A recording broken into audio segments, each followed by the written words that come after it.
Hi everyone, welcome back to my YouTube channel Smile Classes, and as you all know, I am your tutor Muskan. In today's video, we will learn about electron transport chain. Last वाली video में हम Krebs cycle के बारे में बात कर चुके थे। अगर आपने मेरी वो वीडियो नहीं देखी है तो मैं नीचे लिंक डिस्क्रिप्शन बॉक्स में प्रोवाइड कर दूंगी, आप वहां से जाके देख लेना। ठीक है, चलो बात करते हैं इलेक्ट्रॉन ट्रांसपोर्ट चेन की। इलेक्ट्रॉन ट्रांसपोर्ट चेन मैंने जब हम ग्लाइकोलाइसिस हमने पढ़ी थी और जब हमने क्रेब्स साइकिल्स पढ़ी थी तो हमने देखा था कुछ एटीपीज तो डायरेक्ट जनरेट हो रहे थे। ठीक है, 2 एटीपीज हमारे किस में जनरेट हुए थे? ग्लाइकोलाइसिस में। और क्रेब्स साइकिल में हमारे कितने एटीपीज बने थे? 1 एटीपी बना था डायरेक्टली। देखो एक चीज और, जब एटीपी डायरेक्टली फॉर्म हो रहा है किससे, मतलब प्रोसेस के थ्रू जब एटीपी डायरेक्टली फॉर्म हो रहा है उसे हम बोलते हैं substrate level phosphorylation. Got it? और जब एटीपी कोएंजाइम्स के थ्रू सिंथेसिस हो रहा है तो हम उसको बोलते हैं ऑक्सीडेटिव लेवल फॉस्फोराइलेशन। ठीक है, ये पॉइंट्स क्लियर रखना। आगे इंपॉर्टेंट है कि सबस्ट्रेट लेवल फॉस्फोराइलेशन क्या होता है, ऑक्सीडेटिव लेवल फॉस्फोराइलेशन क्या होता है। ठीक, चलो ग्लाइकोलाइसिस और क्रेब्स साइकिल में हमने देखा था कोएंजाइम्स बहुत सारे प्रोड्यूस हुए थे, NADH प्लस H+ और साथ में कौन सा, FADH2। ठीक है, जब सक्सिनेट से फ्यूमेरेट का कन्वर्जन होता है वहां पे डायरेक्टली एक एटीपी फॉर्म होता है सबस्ट्रेट लेवल फॉस्फोराइलेशन के थ्रू। ठीक है, अब देखो इलेक्ट्रॉन ट्रांसपोर्ट चेन क्या होती है। जो कोएंजाइम्स हमारे बने वो आगे आके इलेक्ट्रॉन ट्रांसपोर्ट चेन में एटीपी सिंथेसिस में हेल्प करते हैं। कैसे, देखो क्या होता है, अब एक एक स्टेप पढ़ते हैं। The electron transport chain is a chain of cluster protein that transfer electron through a membrane within the mitochondria to form a gradient of proton that derives the creation of ATP. Electron transport chain में actually क्या होता है कि proteins का cluster होता है। Proteins arrange होते हैं कहाँ पे, माइटोकॉन्ड्रियल मेम्ब्रेन में, इनर मेम्ब्रेन ऑफ माइटोकॉन्ड्रिया। ठीक है, जो माइटोकॉन्ड्रिया की इनर मेम्ब्रेन होती है उसमें प्रोटीन्स अरेंज होते हैं और उन प्रोटीन्स के थ्रू क्या होता है, ट्रांसपोर्ट होता है किसका, इलेक्ट्रॉन्स का। ठीक है, इलेक्ट्रॉन्स क्या होते हैं, ट्रांसफर होते हैं एक प्रोटीन से दूसरे प्रोटीन में, ताकि ये क्या हो सके, जो एनर्जी निकले ट्रांसपोर्ट के दौरान, ट्रांसफर के दौरान जो भी एनर्जी निकलती है वो क्या करते हैं, प्रोटॉन्स को पंप करते हैं। कहाँ से, माइटोकॉन्ड्रियल मैट्रिक्स में से, कहाँ पे, इंटर मेम्ब्रेन स्पेस में। ठीक, और फिर फर्दर ये प्रोटॉन्स क्या करते हैं, एटीपी सिंथेसिस में हेल्प करते हैं।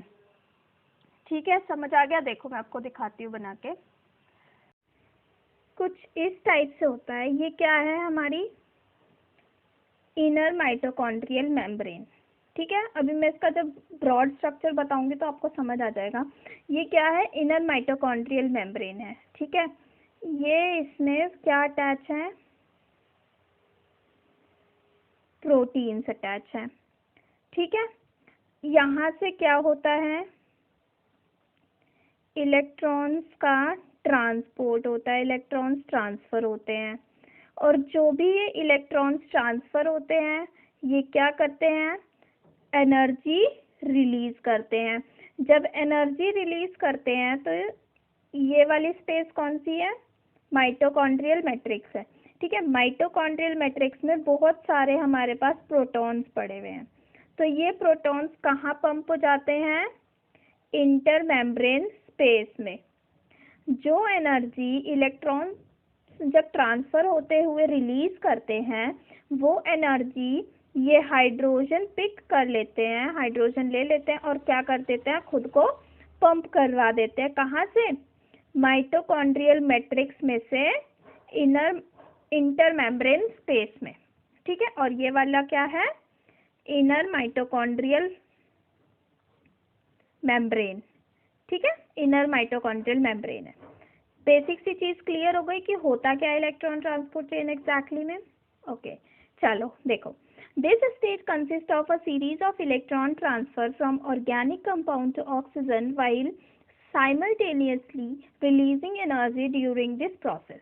मैंने अभी आपको बताया कि यहाँ पे क्या होता है, इलेक्ट्रॉन्स का ट्रांसफर होता है एक प्रोटीन से दूसरे प्रोटीन के थ्रू, और जब इलेक्ट्रॉन्स ट्रांसफर होते हैं तो क्या रिलीज होती है, एनर्जी रिलीज होती है।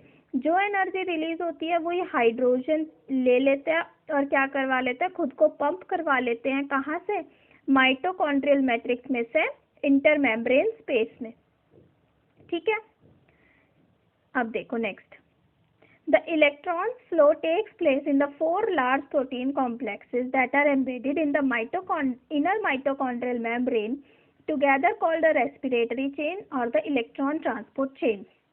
देखो 4 प्रोटीन कॉम्प्लेक्सेस के थ्रू क्या होता है, इलेक्ट्रॉन्स का ट्रांसफर होता है।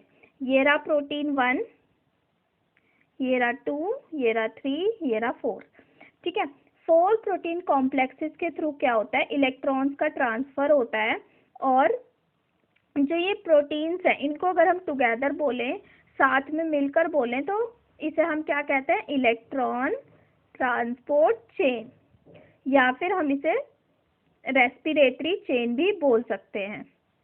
ठीक है, ये था एक बेसिक सा इंट्रो किसके बारे में, इलेक्ट्रॉन ट्रांसपोर्ट चेन के बारे में, कि 4 प्रोटीन कॉम्प्लेक्सेस होते हैं किसमें, इनर माइटोकॉन्ड्रियल मेम्ब्रेन में 4 प्रोटीन कॉम्प्लेक्सेस होते हैं जो इलेक्ट्रॉन का ट्रांसपोर्ट करवाते हैं।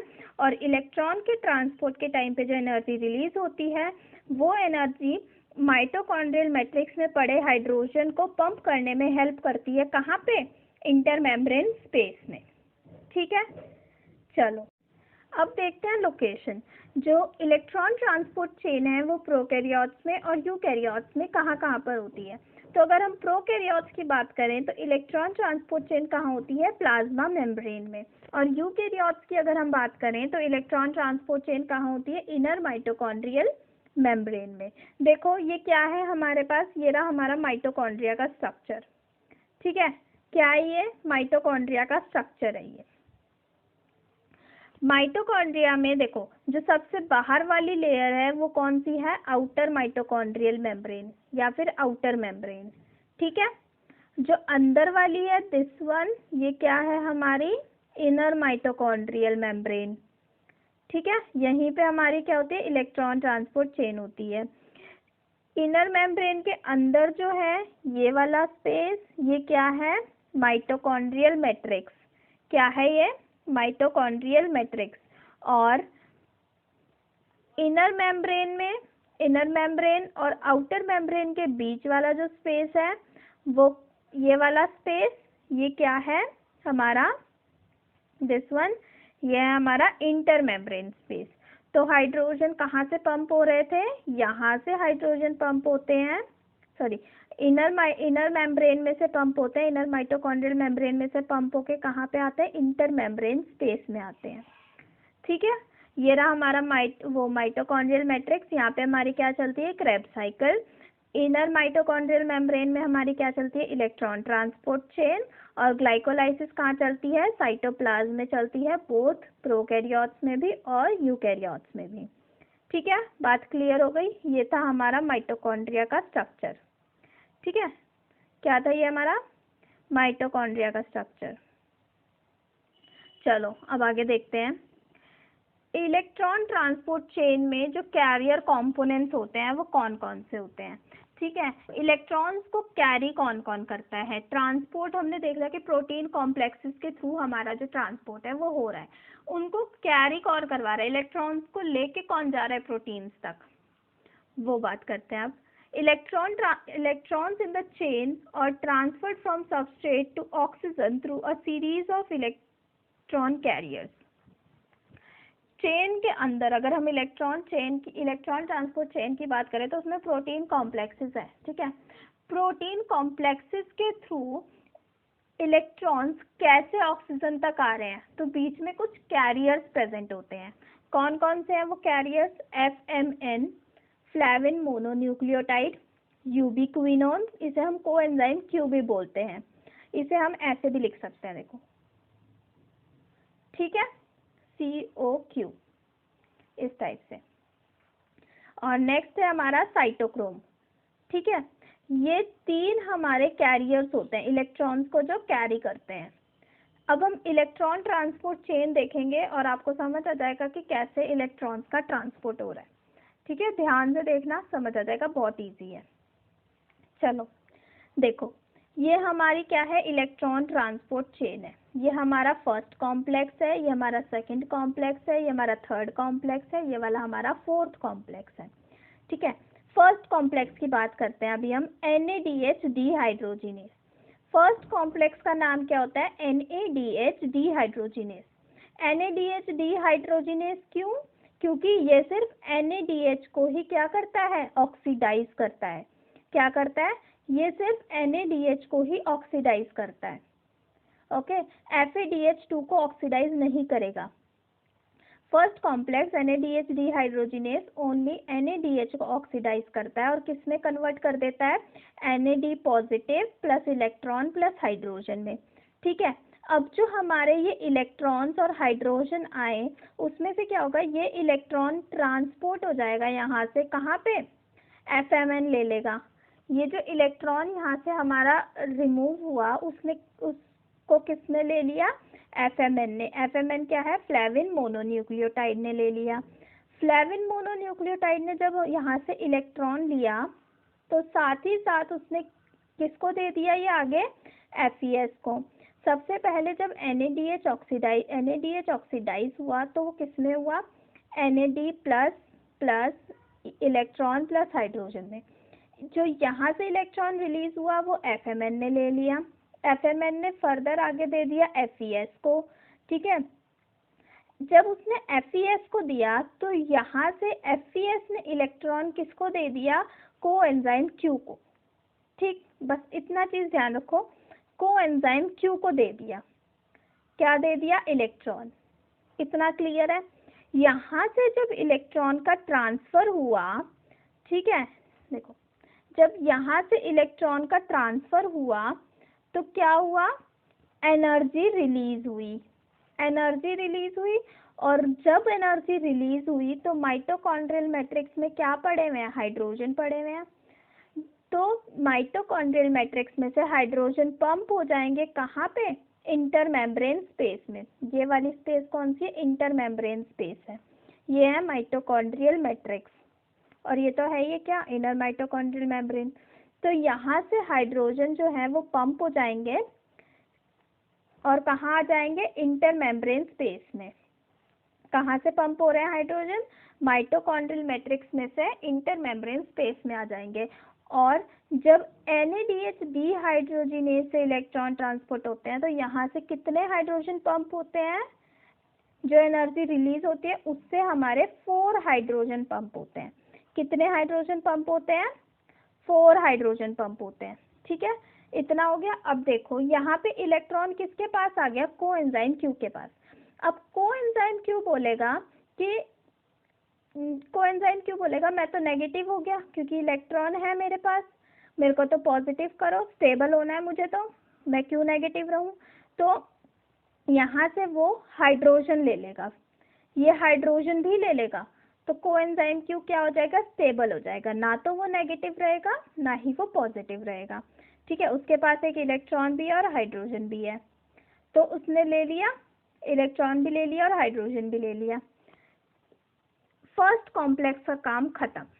ठीक है, देखो फिर से एक बार, NADH क्या हो गया, ऑक्सीडाइज हो गया किसमें, NAD positive plus electron plus hydrogen. यहाँ से जो इलेक्ट्रॉन रिलीज हुआ वो किसने ले लिया, FMN ने। FMN से किसने ले लिया, FES ने। FES ने किसको दे दिया, कोएंजाइम Q को दे दिया। अब कोएंजाइम Q नेगेटिव हो गया तो यहाँ से उसने हाइड्रोजन ले लिया, तो वो कैसा हो गया, अब वो स्टेबल हो गया। और जो एनर्जी यहाँ से ट्रांसफर करने में रिलीज हुई वो एनर्जी, उस एनर्जी का यूज कहाँ हुआ, यहाँ पे जो हमारे हाइड्रोजन पड़े हुए थे माइटोकॉन्ड्रियल मैट्रिक्स में, वो हाइड्रोजन पंप हो गए कहाँ पे, इंटरमेम्ब्रेन स्पेस में। और कितने हाइड्रोजन पंप हुए, 4 हाइड्रोजन। ये क्वेश्चन आता है कि कॉम्प्लेक्स फर्स्ट के थ्रू कितने हाइड्रोजन पंप होते हैं, 4 हाइड्रोजन। ठीक है, ये हमारा कॉम्प्लेक्स फर्स्ट का काम खत्म। सेकेंड कॉम्प्लेक्स आता है हमारा सक्सिनेट डिहाइड्रोजिनेस। सक्सिनेट डीहाइड्रोजिनेज इसका नाम क्यों पड़ा? सक्सिनेट डीहाइड्रोजिनेज इसका नाम इसलिए पड़ा क्योंकि सक्सिनेट से जब फ्यूमेरेट का कन्वर्जन होता है तो वहाँ पे कौन सा एंजाइम यूज होता है? Succinate dehydrogenase. अब देखो यहाँ पे सारे प्रोटीन्स तो कैसे हैं? पूरी मेम्ब्रेन में कवर्ड है, बट ये वाला जो है वो लोअर मेम्ब्रेन की तरफ है, ठीक है। तो ये ऐसे क्यों है? क्योंकि ये इंटीग्रल प्रोटीन होता है, इसलिए इसकी स्ट्रक्चर ऐसी होती है, ठीक है। अब देखो NADH डीहाइड्रोजिनेज तो सिर्फ NADH को डीऑक्सीडाइज नहीं ऑक्सीडाइज कर सकता है, और सक्सिनेट डीहाइड्रोजिनेज ओनली FADH2 को ऑक्सीडाइज कर सकता है। किसको ऑक्सीडाइज कर सकता है? ओनली FADH2 को। तो यहाँ पे क्या होता है कि FADH2 ऑक्सीडाइज हो जाता है किसमें? FAD plus electron plus hydrogen. तो ये इलेक्ट्रॉन कौन कैच कर लेगा? FAD ले लेगा, FAD दे देगा किसको? FES को, और FES से इलेक्ट्रॉन्स चले जाएंगे कोएंजाइम Q के पास, ठीक है। क्योंकि ये सिर्फ NADH को ऑक्सीडाइज कर पा रहा है, ये सिर्फ FADH2 को ऑक्सीडाइज कर पा रहा है, तो यहाँ से हमारा थर्ड कॉम्प्लेक्स के पास इलेक्ट्रॉन कैसे जाएंगे? तो हमारे इस इलेक्ट्रॉन्स को ट्रांसपोर्ट करने के लिए कौन सा कैरियर काम करता है? कोएंजाइम Q, यूबीक्विनोन, ठीक है। अब देखो फिर से जब FES से इलेक्ट्रॉन गया किसके पास? कोएंजाइम Q के पास, तो क्या होगा? ये नेगेटिव हो जाएगा। क्या हो जाएगा? नेगेटिव हो जाएगा फिर से, ठीक है। तो ये इसको क्या हमें स्टेबल करना है, तो हम इसको यहाँ से जो हाइड्रोजन रिलीज हुआ ये हाइड्रोजन दे देंगे, ठीक। तो ये कैसा हो जाएगा? स्टेबल हो जाएगा। अब इसके पास यहाँ से एक इलेक्ट्रॉन है और यहाँ से एक इलेक्ट्रॉन है, यहाँ से भी एक हाइड्रोजन है और यहाँ से भी एक हाइड्रोजन है, ठीक है। 2 हाइड्रोजन हो गए और 2 इलेक्ट्रॉन्स हो गए। सक्सिनेट डीहाइड्रोजिनेज से कोई भी हाइड्रोजन पंप नहीं होता क्योंकि उतनी एनर्जी रिलीज होती ही नहीं इसके इलेक्ट्रॉन्स के ट्रांसफर में, ठीक है। अब देखो यहाँ से कोएंजाइम क्या करेगा? कोएंजाइम Q इलेक्ट्रॉन्स दे देगा किसको? साइटोक्रोम B को। थर्ड कॉम्प्लेक्स का नाम होता है हमारा साइटोक्रोम BC1, ठीक। तो कोएंजाइम Q क्या करेगा? कोएंजाइम इलेक्ट्रॉन्स दे देगा किसको? साइटोक्रोम B को, और इलेक्ट्रॉन दे दिए तो 2 हाइड्रोजन बच गए, तो ये क्या रह जाता है? QH2 बन जाता है, ठीक है। तो देखो अब इसने इलेक्ट्रॉन दे दिए किसको? साइटोक्रोम B को। साइटोक्रोम B से किसको गए इलेक्ट्रॉन? किसके पास? FES के पास। FES ने इलेक्ट्रॉन किसको दे दिए? साइटोक्रोम C को, ठीक है। जब FES ने इलेक्ट्रॉन साइटोक्रोम C को दिए तो यहाँ से कितने हाइड्रोजन पंप हुए? जो एनर्जी रिलीज हुई वहां से भी हमारे पास 4 हाइड्रोजन आ गए। कितने हाइड्रोजन आ गए यहाँ पे हमारे पास? 4 हाइड्रोजन आ गए। तो हमारे इस कॉम्प्लेक्स से भी कितने हाइड्रोजन पंप होते हैं? 4 हाइड्रोजन पंप होते हैं, ठीक है। कितने हाइड्रोजन पंप होते हैं? 4 हाइड्रोजन हमारे कॉम्प्लेक्स थर्ड से भी पंप होते हैं। अब साइटोक्रोम C क्या करेगा? इलेक्ट्रॉन्स को लेके जाएगा कहाँ पे? कॉम्प्लेक्स फोर्थ में, जिसका नाम है साइटोक्रोम C ऑक्सीडेज। क्या नाम है इसका? Cytochrome C oxidase. अब देखो जब यहाँ से साइटोक्रोम C इलेक्ट्रॉन को लेकर आ रहा है तो ये किसको दे रहा है इलेक्ट्रॉन? साइटोक्रोम A को। किसको दे रहा है? साइटोक्रोम A को। साइटोक्रोम A से फिर इलेक्ट्रॉन जा रहा है साइटोक्रोम A3 पर। कहाँ जा रहा है? साइटोक्रोम A3 पर। साइटोक्रोम A3 से इलेक्ट्रॉन, यहाँ पे हमारे पास ऑलरेडी ऑक्सीजन बैठा हुआ है, तो साइटोक्रोम A3 से इलेक्ट्रॉन्स आ रहे हैं ऑक्सीजन के पास, और हाफ ऑक्सीजन प्लस हाइड्रोजन मिलके क्या बना दे रहे हैं? वाटर का फॉर्मेशन कर दे रहे हैं। किसका फॉर्मेशन कर रहे हैं? वाटर का, ठीक है। और जो एनर्जी यहाँ से रिलीज होगी इलेक्ट्रॉन्स के ट्रांसफर के टाइम पे, उस एनर्जी से कितने हाइड्रोजन पंप होंगे? 2 हाइड्रोजन। इट मीन्स कि कॉम्प्लेक्स फर्स्ट के थ्रू कितने हाइड्रोजन पंप हो रहे हैं? 4। कॉम्प्लेक्स सेकंड कोई भी हाइड्रोजन पंप नहीं कर रहा। कॉम्प्लेक्स थर्ड से भी 4 हाइड्रोजन पंप हो रहे हैं, और कॉम्प्लेक्स फोर्थ से हमारे कितने हाइड्रोजन पंप हो रहे हैं? ओनली 2 हाइड्रोजन पंप हो रहे हैं, ठीक है। एक बार फिर से देख लो, देखो हो क्या रहा है।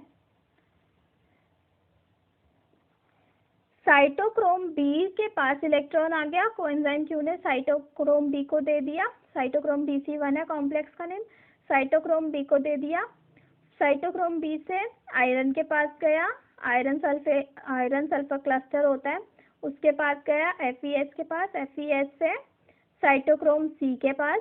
साइटोक्रोम सी क्या करता है, इलेक्ट्रॉन्स को लेके जाता है कॉम्प्लेक्स फोर्थ में। कॉम्प्लेक्स फोर्थ में हमारे पास आगे फर्दर साइटोक्रोम्स बैठे होते हैं, साइटोक्रोम ए, साइटोक्रोम A3। तो साइटोक्रोम ए से इलेक्ट्रॉन्स आते हैं साइटोक्रोम A3 पर। यहाँ पे हमारे पास कहाँ पे, माइटोकॉन्ड्रियल मैट्रिक्स पे ऑलरेडी ऑक्सीजन बैठा हुआ है। तो क्या करता है, यहाँ से साइटोक्रोम A3 से जब इलेक्ट्रॉन्स आते हैं तो वो ऑक्सीजन इलेक्ट्रॉन्स को ले लेता है और हाइड्रोजन के साथ मिलके क्या बना देता है, वाटर का फॉर्मेशन कर देता है। साइटोक्रोम BC1 यानी कॉम्प्लेक्स थर्ड से हमारे पास कितने हाइड्रोजन पंप होते हैं, 4 हाइड्रोजन पंप होते हैं। और साइटोक्रोम C ऑक्सीडेज से हमारे कितने हाइड्रोजन पंप होते हैं, 2 हाइड्रोजन पंप होते हैं। ये थी हमारी electron transport chain. ATP synthase आता है इसके बाद, जहाँ पे हमारा फर्दर क्या होता है, ATP का सिंथेसिस होता है। ठीक है, उसको हम नेक्स्ट वीडियो में पढ़ेंगे। अभी सिर्फ इलेक्ट्रॉन ट्रांसपोर्ट चेन देखो, समझ आ गई। ये थी हमारी पूरी क्या, इलेक्ट्रॉन ट्रांसपोर्ट चेन। इस तरह से हमारा इलेक्ट्रॉन्स का ट्रांसपोर्ट होता है। इम्पॉर्टेंट चीज क्या क्या है, जो फर्स्ट कॉम्प्लेक्स है वो सिर्फ NADH को ऑक्सीडाइज कर सकता है, जो सेकंड वाला कॉम्प्लेक्स है वो सिर्फ FADH2 को ऑक्सीडाइज कर सकता है। ठीक, फर्स्ट वाले कॉम्प्लेक्स से कितने हाइड्रोजन पंप होते हैं, 4 हाइड्रोजन। कॉम्प्लेक्स सेकंड से हमारे पास कोई भी हाइड्रोजन पंप नहीं होते। कॉम्प्लेक्स थर्ड से हमारे पास फिर से 4 हाइड्रोजन पंप होते हैं। और कॉम्प्लेक्स थर्ड से, हाँ, और कॉम्प्लेक्स 4 से हमारे पास फिर से कितने हाइड्रोजन पंप होते हैं, 2 हाइड्रोजन पंप होते हैं। ठीक है, फर्स्ट कॉम्प्लेक्स और सेकंड कॉम्प्लेक्स के जो इलेक्ट्रॉन्स है उनको कौन कैरी करता है कॉम्प्लेक्स थर्ड तक, यूबिक्विनॉन। ठीक है, ये कुछ इंपॉर्टेंट बातें हैं जो याद रखने वाली हैं। अब जल्दी से एक एक कॉम्प्लेक्स को देख लेते हैं। ठीक है, complex 1 NADH dehydrogenase। 2 electrons are removed from NADH and transferred to ubiquinone। 2 electrons remove होते हैं और कहाँ ट्रांसफर होते हैं, यूबिक्विनोन के पास। ठीक है, NADH जो है वो NAD पॉजिटिव में ऑक्सीडाइज हो जाता है और FMN को किस में रिड्यूस कर देता है, FMNH2 में। Electron does transfer from FMNH2 to FeS, from FeS to coenzyme Q। यही है, पहले FMN के पास जाता है, FMN रिड्यूस हो जाता है किसमें, FMNH2 में। FMNH2 से इलेक्ट्रॉन जाता है FeS के पास और FeS से किसके पास आ जाता है, कोएंजाइम Q के पास। ठीक है, अब देखो, during this process 4, this one is 4। ठीक है, during this process 4 protons are translocated from mitochondrial matrix to intermembrane space. जब ये प्रोसेस हो रहा होता है तो जो एनर्जी रिलीज होती है उससे कितने प्रोटॉन्स पंप होते हैं, 4 प्रोटॉन्स पंप होते हैं। कहाँ से, माइटोकॉन्ड्रियल मैट्रिक्स में से इंटरमेम्ब्रेन स्पेस में। ठीक है, सेकेंड कॉम्प्लेक्स आता है हमारा सक्सिनेट डीहाइड्रोजिनेस। ये क्या करता है, कब एंजाइम यूज होता है, ये सक्सिनेट डीहाइड्रोजिनेस जब सक्सिनेट से फ्यूमरेट का कन्वर्जन होता है। किसका कन्वर्जन होता है, सक्सिनेट से फ्यूमरेट का जब कन्वर्जन होता है क्रेब्स साइकिल के टाइम पे, तो कौन सा एंजाइम वर्क करता है, सक्सिनेट डीहाइड्रोजिनेस। ये एक इंटीग्रल प्रोटीन है। ठीक है, it can only oxidise FADH2। ये सिर्फ FADH2 को ऑक्सीडाइज कर सकता है, NADH+ को नहीं। ठीक, electrons are transferred from FAD to FeS। FAD से FeS पे इलेक्ट्रॉन ट्रांसफर होता है और फिर किस पे होता है, कोएंजाइम Q के पास चले जाते हैं। ठीक, during this process protons are not translocated from mitochondrial matrix to intermembrane space. कोई भी प्रोटॉन्स का ट्रांसलोकेशन नहीं होता। ठीक है, इस प्रोसेस में कॉम्प्लेक्स थर्ड आता है हमारा साइटोक्रोम BC1। इस कॉम्प्लेक्स को हम साइटोक्रोम ऑक्सीडो रिडक्टेज या फिर साइटोक्रोम C रिडक्टेज भी बोलते हैं। इसमें हमारे क्या क्या प्रेजेंट होते हैं, FeS प्रोटीन होता है, साइटोक्रोम B होता है और साइटोक्रोम C प्रेजेंट होता है। देखो यहाँ पे ये देखो साइटोक्रोम बी है, FeS है और साइटोक्रोम सी प्रेजेंट है। ठीक है। Cytochrome protein consist of heme group. जो साइटोक्रोम प्रोटीन्स हैं वो क्या कंसिस्ट करते हैं? Heme group. हमारे रेड ब्लड सेल्स में भी हीम ग्रुप प्रेजेंट होता है, बट रेड ब्लड सेल्स में ये हीम ग्रुप किसको कैरी करने का काम करता है? ऑक्सीजन को। और यहाँ पे ये हीम ग्रुप किसको कैरी कर रहा है? इलेक्ट्रॉन्स को। ठीक। Complex third is responsible for pumping of proton across the membrane. Complex third से भी प्रोटॉन्स पंप होते हैं, और कितने प्रोटॉन्स पंप होते हैं? 4 प्रोटॉन्स। ठीक। It also passes electron to the cytochrome C where it is transported to fourth complex of enzymes and proteins. ये क्या करता है? FeS से फिर कहाँ पे इलेक्ट्रॉन्स ट्रांसपोर्ट होते हैं? देखो साइटोक्रोम बी से FeS पे, FeS से फिर साइटोक्रोम सी पे, साइटोक्रोम सी इलेक्ट्रॉन्स को लेके जाता है कॉम्प्लेक्स फोर्थ में। ठीक है। Here Q is the electron donor and cytochrome C is the electron acceptor. कैसे? देखो कोएंजाइम Q ही तो लेकर आ रहा है ना इलेक्ट्रॉन्स को, तो कोएंजाइम Q क्या हो गया? इलेक्ट्रॉन डोनर हो गया, क्योंकि ये दे रहा है कॉम्प्लेक्स थर्ड को। ठीक है। और साइटोक्रोम C क्या हो गया? वो लेके जा रहा है और इलेक्ट्रॉन्स को एक्सेप्ट कर रहा है, तो वो क्या हो गया? Electron acceptor. ये ले रहा है ना, इसलिए ये क्या हो गया? Electron acceptor. चलो ये हो गया। अब देखो complex fourth, cytochrome C oxidase. Cytochrome C oxidase the fourth complex is comprised of, क्या क्या होता है इसमें? Cytochrome C, A and A3। ठीक है। साइटोक्रोम सी होता है साइटोक्रोम ए और साइटोक्रोम A3। सी तो है वो लेकर आता है, फिर ए से A3 पे ट्रांसफर होते हैं इलेक्ट्रॉन्स। ठीक। A3 से फिर नीचे ऑक्सीजन बैठा होता है और वो किसका फॉर्मेशन करता है? इलेक्ट्रॉन्स को लेके वाटर का फॉर्मेशन कर देता है। There are 2 heme groups where each of them is present in cytochrome C and A3। Cytochrome 2 heme group दोनों में प्रेजेंट होता है, साइटोक्रोम सी में भी और साइटोक्रोम A3 में भी। और ये किसका काम करते हैं? इलेक्ट्रॉन कैरियर का वर्क करते हैं। The cytochromes are responsible for holding oxygen molecule between copper and iron until the oxygen conduct is reduced completely. Cytochromes क्या करते हैं? ऑक्सीजन को होल्ड रखने का काम करते हैं। कहाँ पे? कॉपर और आयरन के बीच में। कॉपर और आयरन के बीच में ये साइटोक्रोम्स क्या करते हैं? ऑक्सीजन को होल्ड करके रखते हैं जब तक ऑक्सीजन जो है वो कंप्लीटली रिड्यूस नहीं हो जाता। ठीक है। रिड्यूस होकर वो किस में कन्वर्ट हो जाता है? वाटर में। In this phase the reduce oxygen, जो रिड्यूस ऑक्सीजन है वो क्या करती है? 2 हाइड्रोजन को पिक कर लेती है और क्या बना देती है? वाटर बना देते हैं। जो भी हाइड्रोजन उसके सराउंडिंग्स में प्रेजेंट होते हैं उसमें से वो 2 हाइड्रोजन को क्या कर लेती है? पिक कर लेती है और क्या फॉर्म कर देती है? वाटर का फॉर्मेशन हो जाता है। ठीक है। आई होप आपको मेरा आज का लेक्चर समझ आ गया होगा। अगर कोई भी डाउट होता है तो आप कमेंट सेक्शन में ज़रूर पूछें मुझसे। Thanks for watching. If you like my video then please do hit like button, share and subscribe to my channel. Bye bye. Thank you.